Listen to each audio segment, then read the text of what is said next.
What's up, YouTube? Just doing a quick review on Michael Hunter against Fabio Maldonado, and it was for the WBA International Heavyweight title, which Michael Hunter already held. Michael Hunter coming into this fight, his record was 16 wins, 11 of those by knockout, one loss, which was a unanimous decision against Usyk cruiserweight. So he's coming up. He came up from cruiserweight. He is last four, well, three before this were at heavyweight, but before that he was basically got beat by Usyk and realised he had to step up. Little did he know Usyk would also step up later, so I'm sure he's regretting that decision now. But he is trained by Hasim Rahman, who everyone will remember from knocking Lennox Lewis out, shocking the world. Uh, his record's good.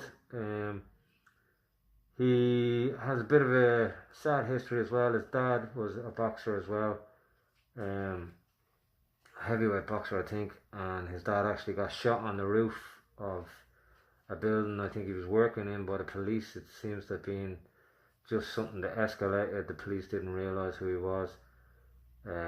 So he has a boxing family history as well, and Hasim Rahman in his corner as well seems to really have a good background behind him. He's only 30 and he talks well, looks the part, and again has a good enough record. So he was taking on Fabio Maldonado, who is 39 years of age, very low ranking. He's been fighting since 2008, but he did take a 6 year break in between that because he got into the UFC. He's also an MMA fighter, so he went to the UFC, and when he went to the UFC, obviously they had a clause in his contract that he couldn't fight for anyone else, so that's why he's boxing at the time. Up from 2000 he made his MMA debut, and up until 2010 he was fighting both MMA and boxing.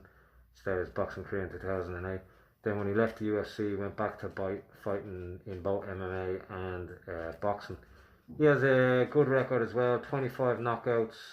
Well, 25 knockouts out of 26 wins, and two losses, both by unanimous decision. So before this, he was never knocked out. He's from Sao Paulo. I said he was 39. His MMA record's quite good. Now, obviously, he is 39 and he has a very low ranking. But anyway, the first round it looked like a bit of a mismatch. There was nothing coming back from Maldonado, nothing at all. And Michael Hunter was basically doing whatever he wanted. And it could have could have ended in the first round. But Maldonado got hit with some good shots in that round, made it out of the round. The second round, it was a non-starter really for Fabio Maldonado.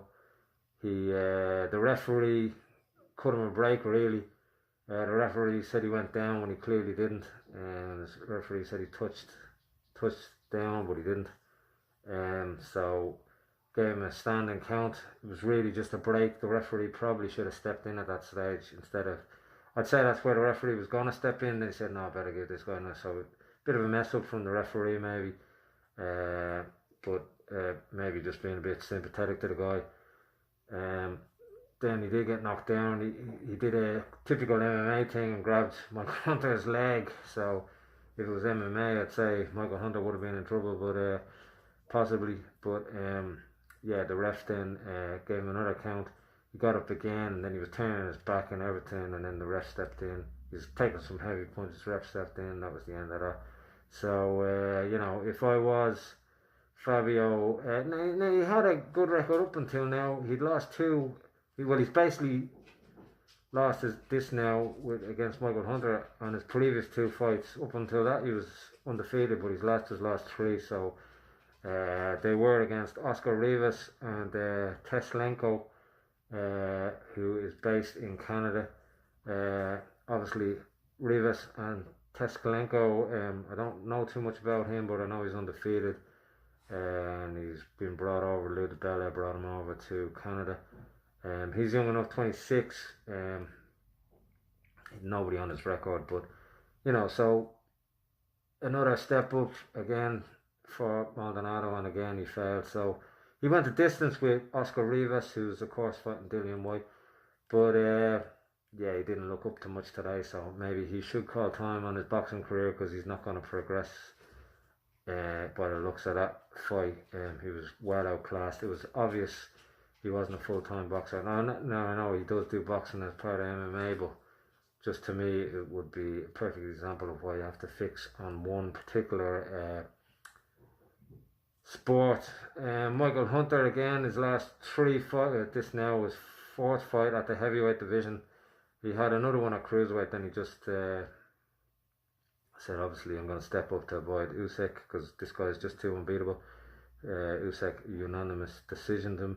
The only other name on his record was Ustinov, who he fought previous to Maldonado. He won that one.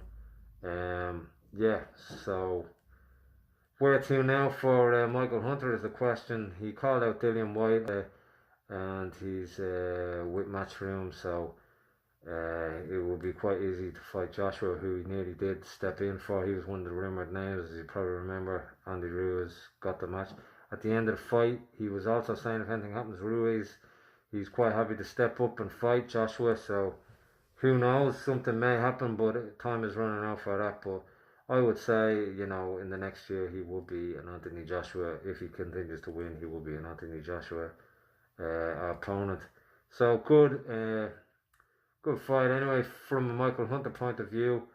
And again, he did well, did everything he had to. He retained his WBA International Heavyweight title, which again would also imply he might become a mandatory for Joshua's WBA title as well in the future, if he continues with that title, or maybe fights the winner of Carr and his opponent for the regular WBA title.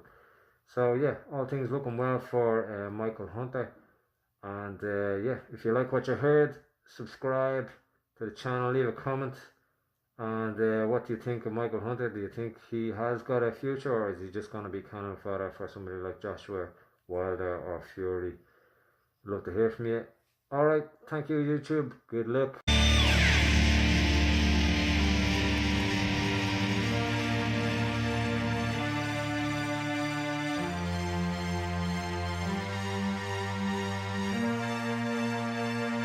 Hello world, goodbye world.